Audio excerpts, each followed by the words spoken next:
ప్రపంచ పటంలో ఇజ్రాయెల్ ఒక చిన్న చుక్క. కానీ ఈరోజు ప్రపంచం మొత్తం ఆ చిన్న దేశం మీద పడిపోయి దాన్ని మ్యాప్లో లేకుండా చేయాలని చూస్తోంది.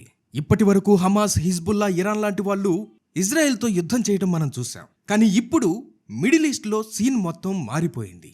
ఏకంగా నాటో దేశాల్లోనే రెండవ అతిపెద్ద మిలిటరీ పవర్ ఉన్న దేశం టర్కీ ఇప్పుడు ఇజ్రాయెల్కు డైరెక్ట్గా వార్ డిక్లరేషన్ ఇచ్చింది. టర్కీ ప్రెసిడెంట్ రెసెప్ తయ్యిప్ ఎర్డోగాన్ ఒక సంచలన ప్రకటన చేశాడు. అవసరమైతే ఇజ్రాయెల్లోకి మా మిలిటరీని పంపుతాం, ఇజ్రాయెల్లో అడుగు పెడతామని ఓపెన్ గా బెదిరించాడు. అంతేకాదు ఏకంగా 35 మంది ఇజ్రాయెల్ టాప్ లీడర్ల మీద కేసు వేసి వాళ్లకు 4500 ఏళ్ల జైలు శిక్ష వేయాలని టర్కీ కోర్టుల్లో కుట్రలు పన్నుతున్నాడు. దీనిపై ఇజ్రాయెల్ మౌనంగా ఉందా?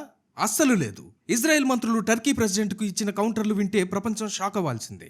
ఏకంగా పబ్లిక్ గా బూతులు తిడుతూ ఇజ్రాయెల్ మంత్రులు రెచ్చిపోయారు. అసలు టర్కీ ఇజ్రాయెల్ కు మధ్య ఏం జరుగుతుంది? ట్రంప్ కి ఎర్డోగాన్ ఇచ్చిన వార్నింగ్ ఏంటి? వీటన్నిటికీ మించి పరిశుద్ధ గ్రంథంలో యెహెజ్కేలు గ్రంథం 38వ అధ్యాయంలో చెప్పబడిన గోగు మాగోగు యుద్ధం మన కళ్ళ ముందే ఎలా సెట్ అవుతుందో ఈరోజు మన రక్షకుడు ఛానల్లో అణువణువు డీకోడ్ చేద్దాం.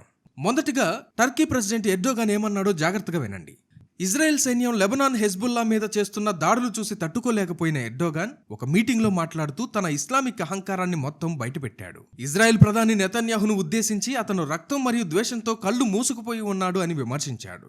అంతటితో ఆగకుండా ప్రపంచ దేశాల గుండెల్లో రైళ్లు పరిగెత్తించే ఒక మాట అన్నాడు.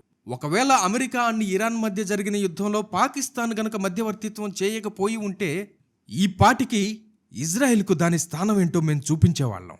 గతంలో మా టర్కీ సైన్యం లిబియాలో, కరాబాఖ్లో ఎలా అయితే అడుగుపెట్టిందో ఇప్పుడు ఇజ్రాయెల్లో కూడా అలాగే అడుగు పెడతాం. అలా చేయకపోవడానికి ఎలాంటి కారణం లేదు అని డైరెక్ట్ గా ఇజ్రాయెల్ దేశంలోకి మిలిటరీని పంపుతానని ఎర్డోగాన్ బెదిరించాడు. ఒక్కసారి ఈ మాటలు వెనుకున్న తీవ్రతను అర్థం చేసుకోండి. టర్కీ అనేది ఒక చిన్న దేశం కాదు, అది నాటో కూటమిలో ఉన్న శక్తివంతమైన దేశం. అలాంటి దేశం ఇజ్రాయెల్లోకి అడుగు పెడతామని అనడం అంటే డైరెక్ట్ గా 3వ ప్రపంచ యుద్ధానికి తెర తీయటమే.